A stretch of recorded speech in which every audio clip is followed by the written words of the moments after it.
नमस्कार दोस्तों, happy study zone में आपका स्वागत है। और आज हम देखने वाले हैं 20 क्वेश्चन मैथ्स का। जैसा कि आपको पता है कि जैसे इसी सीजन में टोटल 60 मार्क्स पूछे जाने हैं, तो अगर आपका लक्ष्य 60 में 60 लाना तो काफ़ी इंटरेस्टिंग और शानदार सेशन रहने वाला है।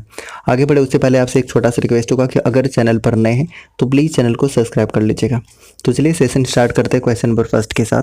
पहला क्वेश्चन आपके सामने दिया हुआ है, ये नंबर्स हैं और इकाई स्थान वाला अंक क्या होगा, यानी कि यूनिट डिजिट क्या होगा, इसका आंसर बताना है। तो देखिए ऐसे क्वेश्चन जब भी मिले तो आप क्या करेंगे, अप्रोच आपका क्या होना चाहिए। देखिए सबसे पहले आपको 5 मिलता है तो आप ये समझ लीजिए कि 5 का पावर कुछ भी हो, एनीथिंग हो, इसका जो यूनिट डिजिट होगा हमेशा 5 होगा। ये तो क्लियर हो गया, इसका 5 होगा, ठीक है। अब देखिए यहाँ पर आपको 4 दिखने को मिल रहा है, इसका यूनिट डिजिट या तो 4 होगा या तो 6 होगा, ये आपको पता होना चाहिए। देखिए 4 को आप 4 से मल्टीप्लाई कीजिए, कितना आ रहा है, 16 आ रहा है, 6 आ रहा है। फिर आप इसको कितना करिए, 4 से मल्टीप्लाई करिए तो कितना आएगा, 16 चौके 64, 4 आ रहा है। तो या तो 4 मिलेगा या तो 6 मिलेगा। और आप जानते हैं कि ये सम संख्या है और सम संख्या का मल्टीप्लाई अगर आप 5 से करेंगे तो हमेशा यूनिट डिजिट आपको क्या मिलेगा, 0 मिलेगा। और ऑप्शन नंबर 20 प्रश्न का उत्तर है, ठीक है। चलिए अगला क्वेश्चन देखते हैं। अगला क्वेश्चन आपके सामने है कि दो संख्याओं का अंतर 5 दिया हुआ है और उनका गुणनफल 336 दिया हुआ है, तो दोनों संख्याओं का योग क्या होगा, इसका आंसर बताना है। तो देखिए इसमें अप्रोच क्या होना चाहिए, आपको एक फॉर्मूला पता होना चाहिए कि x प्लस वाई का होल स्क्वायर, ठीक है, इक्वल टू आप क्या कर सकते हैं, x माइनस वाई का होल स्क्वायर। अब देखिए इसमें क्या घट रहा है, तो आप ऐसा कर दीजिए 4xy को ऐड कर दीजिए तो दोनों बराबर हो जाएगा, राइट। बस अब आप इसको सॉल्व कर लीजिए, इसकी जगह पे यानी कि अंतर दिया हुआ 5, ये 25 हो जाएगा, राइट। ये 4 तो है ही, xy यानी कि दोनों का गुणनफल आपके पास 336 दिया हुआ है, ठीक है। मल्टीप्लाई करिए इसको, कितना आपको मिलेगा मल्टीप्लाई करने के बाद, 4 4 3 1 1 3, ठीक है। ये आपको देखने को मिलेगा 25 ऐड करेगा तो आपको कितना मिल जाएगा, तो यूल गेट 1369। अब देखिए ये स्क्वायर अगर इधर आएगा तो ये रूट हो जाएगा, राइट, मतलब रूट हो जाएगा। और 1369 किसका रूट होता है, 37 का। ऑप्शन 20 प्रश्न का उत्तर हो जाएगा, ठीक है। तो ये अप्रोच रखेंगे तो जल्दी क्वेश्चन को आप सोल्व कर पाएंगे। Option number 20 correct one. अगला क्वेश्चन भी काफ़ी इजी है, खुद भी आप कोशिश करिए सॉल्व करने का। देखिए 53 नंबर क्वेश्चन आपके सामने दिया हुआ है, ए का वैल्यू आपसे पूछा हुआ है। तो देखिए ये क्रॉस मल्टीप्लाई होगा तो ए स्क्वायर हो जाएगा, ये वाला रूट हट जाएगा, ठीक है। तो क्या हो जाएगा, 512 का मतलब क्या होता है, 8 इंटू 8 होता है, ठीक है। और आप मतलब 162 को क्या लिख सकते हैं, अगर आप फैक्टराइज करें तो 2 इंटू 81 लिख सकते हैं, बिल्कुल लिख सकते हैं, मल्टीप्लाई करेंगे वही मिलेगा आपको। अब ध्यान से देखिएगा, ये आपका क्या बन गया, तो आप कहेंगे कि ये 16 बन गया और ये तो पेयर में है ही। अब ऐसा कीजिए, ये स्क्वायर को आप हटाइए और इधर रूट ले आइए, ठीक है। तो जब आप बाहर करेंगे रूट के बाहर तो आपको क्या क्या देखने को मिलेगा, तो देखिए सबसे पहले 8 बाहर होगा, देखिए ये पेयर में है, 8 बाहर होगा, 16 है, इसका 4 बाहर होगा, ये 81 है तो इसका 9 बाहर होगा, ठीक है। बस कर लीजिए आप, तो 18 से 32 और 32 को जब आप कितना 9 से गुना कर रहे होंगे, 9 दूनी 18, एक ही ऑप्शन में यूनिट डिजिट 8 दिख रहा है। ऑप्शन नंबर सी इस प्रश्न का उत्तर हो जाएगा, ठीक है। Option number C is correct one. जितने भी सी आंसर कर रहे हैं सी इस प्रश्न का सही उत्तर होगा, ठीक है। चलिए अगले क्वेश्चन की तरफ बढ़ते हैं और ये भी काफ़ी इजी क्वेश्चन है। देखिए ये आपका फ्रैक्शन में दिया हुआ है और इसका एलसीएम आपको फाइंड आउट करना है। जब भी आपको फ्रैक्शन में एलसीएम निकालना हो तो ऊपर में जितने भी नंबर हैं उसका एलसीएम और नीचे का एचसीएफ आप निकाल लीजिए।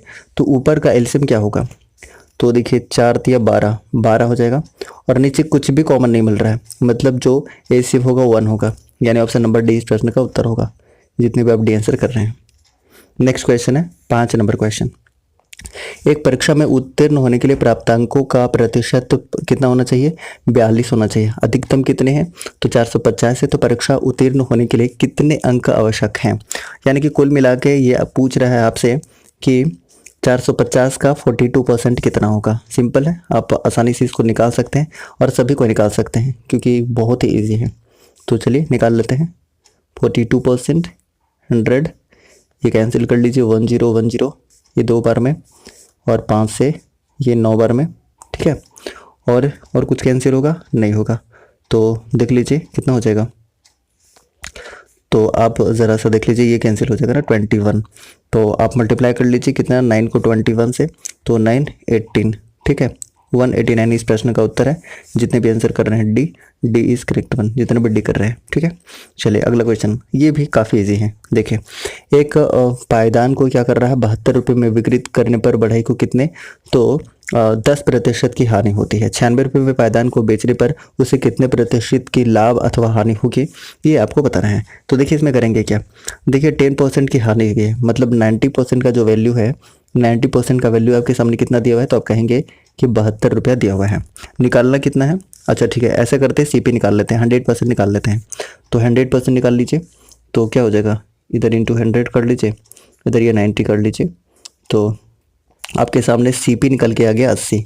सीपी कितना निकल के आ गया, आपके सामने 80 आ गया। ठीक है, बेच कितने में रहे, यानी कि एसपी कितना है, एसपी आपके सामने 96 है। कितना का प्रॉफिट हो रहा है, तो आप कहेंगे कि 16 रुपीज़ का प्रॉफिट हो रहा है। कितना पर, सीपी पे कैलकुलेट करते हैं ना लाभ, तो 80 इंटू आप क्या करेंगे, इंटू आप करेंगे 100।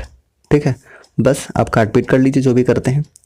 तो 16 पच्चे 80, 16 पच्चे 80 और ये 20, यानी कि 20% का लाभ हो रहा है।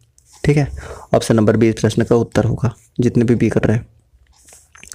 नेक्स्ट क्वेश्चन नंबर 7 आंसर करेगा कि एक वस्तु को 15% के लाभ बेचने पर कितना 920 रुपये में बेचा गया, तो 20% के लाभ पर वस्तु का विक्रय मूल्य क्या होगा, ये आपको बताना है। देखिए काफ़ी इजी क्वेश्चन है, एक बार दोबारा से देखिएगा। 15% के लाभ पर कितना 920 रुपये में बेचा गया, इसका मतलब है कि 115 का जो वैल्यू है वो कितना के बराबर है, तो ये कह रहा है कि 920 के बराबर है। फिर कह रहा है कि अगर 20% के लाभ पर बेचा जाएगा तब एसपी कितना होगा, तो 120% आप निकाल लीजिए, तो 120 डिवाइडेड बाय 115 कैलकुलेट कर लीजिए।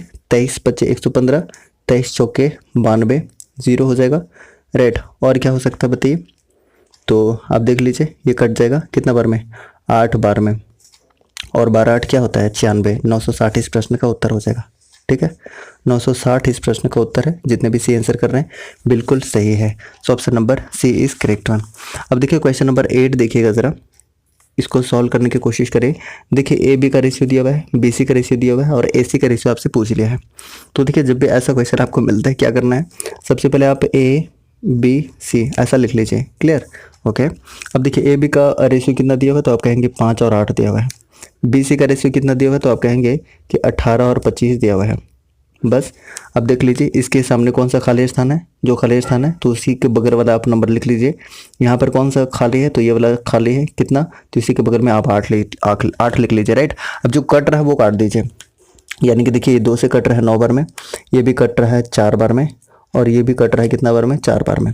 ठीक है, किसका किसका पूछा है, तो आप कहेंगे कि ए का पूछा है और सी का पूछा है। ये रहा ए और ये रहा सी, तो बस आप लिख लीजिए as it is.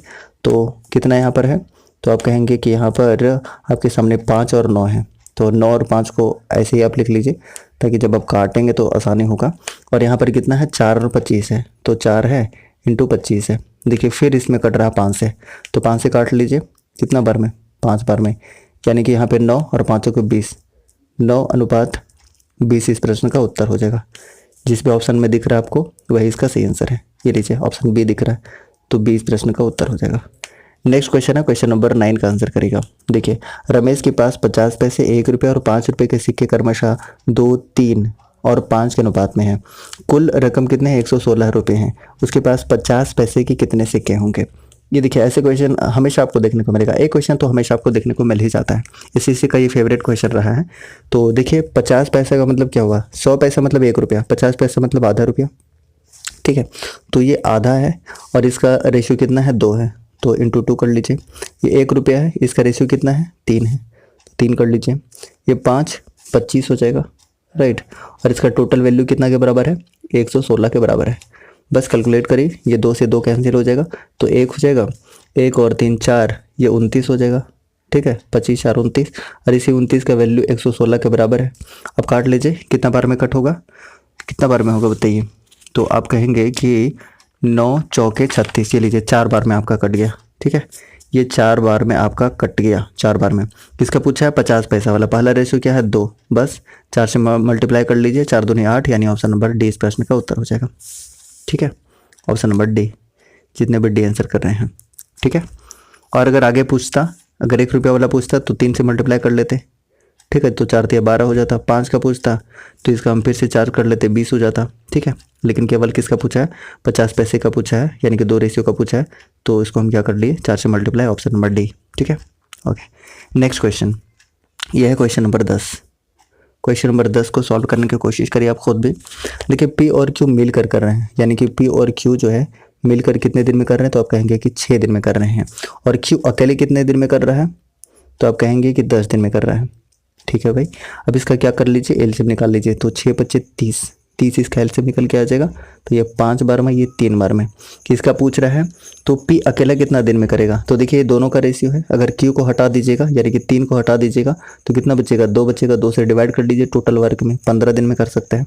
Right, option number A इस प्रश्न का उत्तर होगा। ठीक है, so option number A is correct one. जितने भी ए आंसर कर रहे हैं सही है। अगला क्वेश्चन आपके सामने है क्वेश्चन नंबर 11। ये भी देखिए काफ़ी इजी है। देखिए इसमें राजेश है, रवि है और मोहन है। अकेले इस कार्य को क्रमशः कितना 10, 12 और 15 दिनों में कर सकते हैं। यदि तीनों एक साथ मिलकर काम करते हैं तो कितने दिन में पूरा हो जाएगा। ये भी इजी है, थोड़ा सा देखिएगा ज़रा। रवि है, उसके बाद ये रोहन है आपके पास, और एक और राजेश है, ये लीजिए राजेश है। तीनों मिलकर कितने दिन में कर रहे हैं, तो देख लीजिए आप, 10 दिन में, 12 दिन में, 15 दिन में। एलसीएम कितना हो जाएगा बताइए, तो एलसीएम मेरे ख्याल से 60 हो जाएगा। ठीक है, आप ऐसा करिए कि सभी का इफिशियंसी आप निकाल लीजिए, कितना हो जाएगा, 6 12 25 60 और 15 चौके 60, ये एलसीएम हो गया। क्या पूछा है कि तीनों मिलकर कितने दिनों में कर सकते हैं, तो 6 5 11 4 15, बस 15 से टोटल टाइम में आप डिवाइड कर लीजिए, 15 चौके 60, 4 दिन में। ऑप्शन ए इसका सही आंसर हो जाएगा। ठीक है जी, ऑप्शन नंबर ए।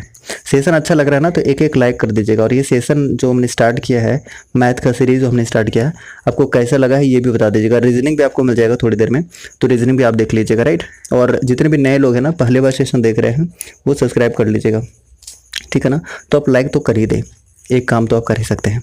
अगला क्वेश्चन आपके सामने है 12 नंबर क्वेश्चन। देखिएगा ज़रा 12 नंबर क्वेश्चन को हम कैसे सॉल्व करते हैं, ज़रा ध्यान दीजिएगा। इसमें करना क्या है एक्चुअली में, कि एक पाइप टंकी को 20 मिनट में भर सकता है, लेकिन एक निकासी पंप जो है इसे कितने, तो 28 मिनट में खाली कर सकता है। जब दोनों पाइप खोले जाते हैं तो टंकी कितने समय में भर जाएगी। अब देखिए इस ऐसे क्वेश्चन को क्या करते हैं, एक टंकी तो 20 मिनट में क्या कर रहा है, भर रहा है, मतलब प्लस कर देते हैं, और एक खाली कर रहा है मतलब 28, इसको हम माइनस कर लेते हैं क्योंकि खाली कर रहा है ना। अब इसका एलसीएम निकाल लीजिए, तो कितना हो जाएगा, तो आप कहेंगे कि 5 4 और 7 चौके 28 7। अब देखिए इसका क्या करिए कि इसका इफिशियंसी आप फाइंड आउट कर लीजिए, तो 5 चौके 20 7 यहाँ हो जाएगा, और 7 चौके 28 5 हो जाएगा। क्या पूछा है, ये भरने वाला है और ये खाली करने वाला है। ठीक है, तो देखिए माइनस करेंगे तो कितना हो जाएगा, 2 हो जाएगा या नहीं हो जाएगा, बिल्कुल 2 हो जाएगा। बस 2 से डिवाइड कर लीजिए, टोटल जो आपके पास वर्क है बोल सकते हैं, तो बस 2 से डिवाइड कर लीजिए, तो 35 दूना 70, 35 दूना 70, यानी ऑप्शन नंबर डी इस प्रश्न का उत्तर होगा। ठीक है जी, ऑप्शन नंबर डी इस प्रश्न का उत्तर होगा। जितने भी डी आंसर करने की कोशिश कर रहे हैं, option number D is correct one. Right, चलिए 13 नंबर क्वेश्चन देखिएगा ज़रा एक बार। 13 नंबर क्वेश्चन, इसको कैसे करेंगे। 13 नंबर क्वेश्चन ज़रा ध्यान से देखिएगा। देखिए एक स्मार्ट अप्रोच अगर आप लगाते हैं, तो चलिए पहले क्वेश्चन पढ़ते हैं कि 10 छात्रों के एक कक्षा में औसत आयु 16 वर्ष थी। जब 2 छात्रों ने कक्षा छोड़ दी तो शेष छात्रों की औसत आयु 16.25 साल हो गई। छोड़ने वाले छात्रों की कुल आयु कितनी थी। अब देखिए ऐसे क्वेश्चन को तो एक आप जो ट्रेडिशनल मेथड है उससे कर सकते हैं। अगर स्मार्ट अप्रोच मैं सोचूं तो मैं कैसे सोचूंगा। देखिए 2 लोग छोड़ रहे हैं और 2 लोग को छोड़ने की वजह से क्या हो रहा है कि कितना बढ़ रहा है, 0.25 बढ़ रहा है। ठीक है, तो अब जो बढ़ रहा है वो क्यों बढ़ रहा है, ये 8 लोगों की वजह से। ठीक है, ये 8 लोग, तो आप देख लीजिए इसको मल्टीप्लाई कर लीजिए तो कितना हो जा रहा है बताइए, तो 0 8 दूनी 16 0 और 2, यानी कि इसको मल्टीप्लाई कर रहे हैं तो 2 आपको मिल रहा है। ठीक है, पहले औसत कितनी थी, 16 थी, 16 दूनी 32, 2 लोग का 32 रहा होगा, लेकिन ये 2 जो 0.25 आपको मिल रहा है ये वाला 2 के कारण, तो बस 2 माइनस कर लीजिए, 30 इस प्रश्न का उत्तर होगा। अगर ये आपको नहीं समझ आए तो एक और आपको हम सिंपल मेथड आपको बताते हैं जिससे आप आसानी से इसको समझ सकते हैं। देखिएगा सबसे पहले 10 छात्रों का कितना है, 16 है, तो टोटल कितना हो जाएगा, 160 हो जाएगा। इतना समझने में मुझे नहीं लगता कोई परेशानी होना चाहिए। 2 लोग चले जाते हैं, नहीं पता कितने उनका कितना क्या था आयु था, नहीं पता। ठीक है, नहीं पता। 2 लोग चले गए तो बचे कितने लोग, तो कहेंगे 8 लोग। ठीक है, ठीक है। अब उसके बाद अब औसत कितना हो गया, तो आप कहेंगे कि 16.25 हो गया। ठीक है, बस आप मल्टीप्लाई कर लीजिए, इसको इससे मल्टीप्लाई कर लीजिए तो 160 इधर हो जाएगा, और इसको जब आप मल्टीप्लाई करेंगे तो कितना हो जाएगा, 0 0 फिर से 0, 130। तो ये आपके सामने कितना निकल के आ गया, तो आप कहेंगे कि ये निकल के कितना आ गया, 130 निकल के आ गया। और 130 का वैल्यू किसके बराबर है, 2x के बराबर है, यानी कि 2x इक्वल टू आपके सामने कितना निकल के आ गया, 30 निकल के आ गया। और यही दोनों का, छोड़ने वाले का क्या पूछ रहा था, कुल आयु पूछ रहा था, तो दोनों का आयु कितना हो गया, 30 हो गया। तो जो आपको सिंपल मेथड लगता है आप वो अप्रोच रख सकते हैं। आंसर हो जाएगा ऑप्शन नंबर बी, जितने भी आंसर कर रहे हैं 20 प्रश्न का उत्तर है। नेक्स्ट है क्वेश्चन नंबर 14 का आंसर बताइएगा ज़रा। देखिए इसमें करना क्या है कि राम और लक्ष्मण एक ही दूरी को, देख लीजिए, एक ही दूरी को क्रमशः 32 किलोमीटर पर आवर और 40 किलोमीटर पर आवर से यात्रा करते हैं। राम की दूरी तय करने में लक्ष्मण से 1 घंटा अधिक समय लगता है, राइट। लक्ष्मण द्वारा तय की गई दूरी क्या होगी, ठीक है, समझिएगा। बहुत ही आसानी से इसको भी करने की कोशिश करते हैं। अब इसमें देखिए दोनों का एक ही दूरी है, तो मान लेते हैं एक से कितना, इसका 32 है, 32 किलोमीटर पर आवर है।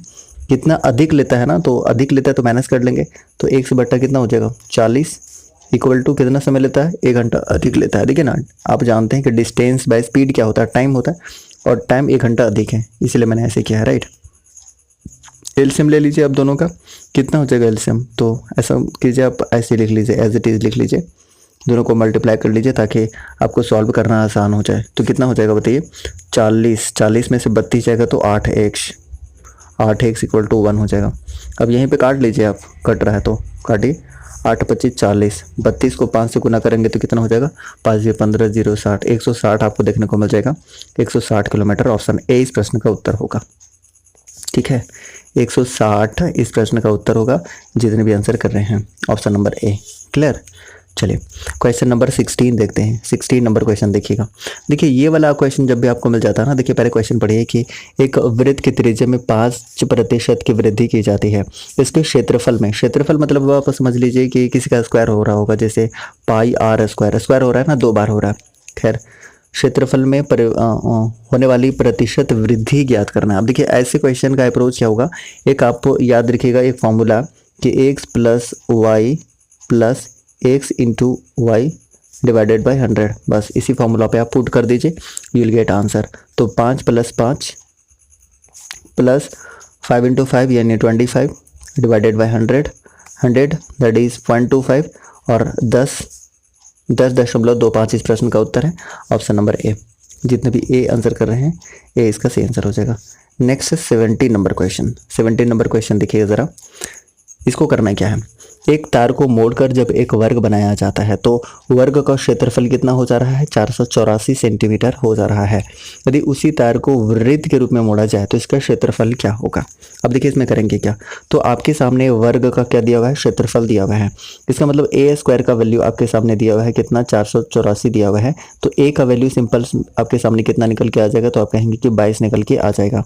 22 क्या निकल के आ गया, इसका भुजा निकल के आ गया।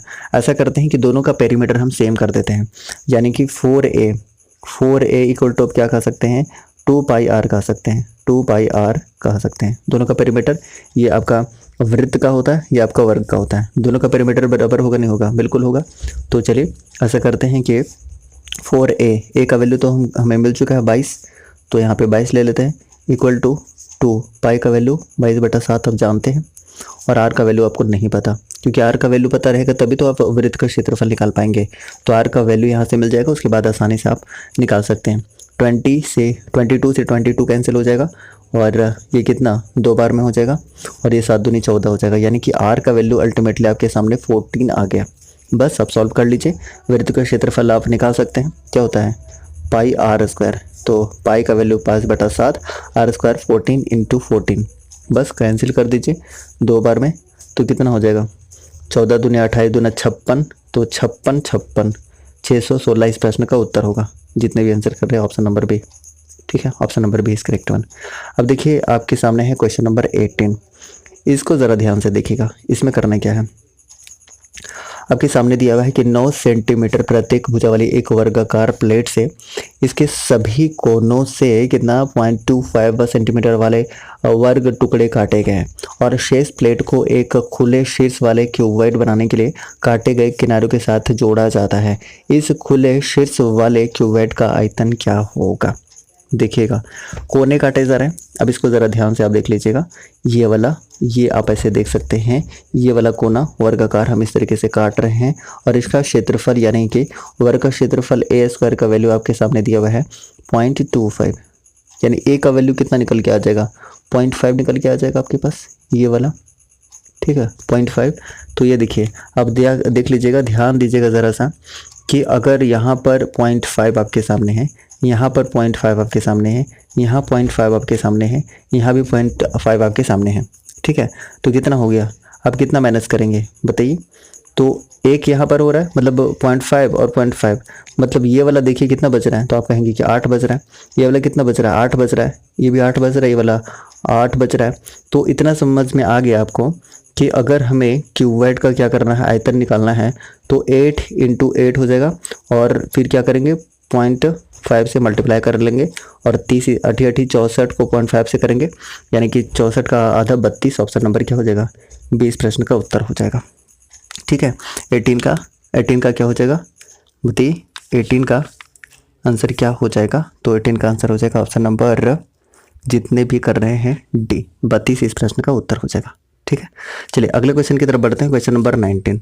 और ये भी ज़रा ध्यान से देखिएगा, इसमें करेंगे क्या, बहुत ही आसान है। ये लीजिए, आपके सामने दिया हुआ है कि एक वृत्ताकार भूखंड का परिमाप एक वर्गाकार भूखंड के परिमाप के बराबर है, तो इसके क्षेत्रफल का अनुपात क्या होगा? अल्टीमेटली हमें पता करना है कि मतलब भुजा का और त्रिज्या का रेशियो क्या है। ये कैसे पता चलेगा? ये बता दिया है कि दोनों का जो परिमाप है, पेरीमीटर है, वो बराबर है। बस कर लीजिए।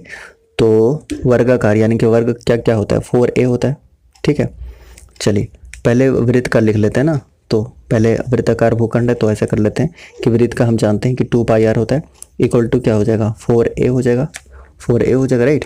अब देखिए इसमें क्या क्या कैंसिल हो सकता है, तो ऐसा करते हैं कि हम 2πr की जगह पे 2/22/7 यहाँ पर अच्छे से लिख लेते हैं और r लिख लेते हैं और यहाँ पे कर लेते हैं 4a।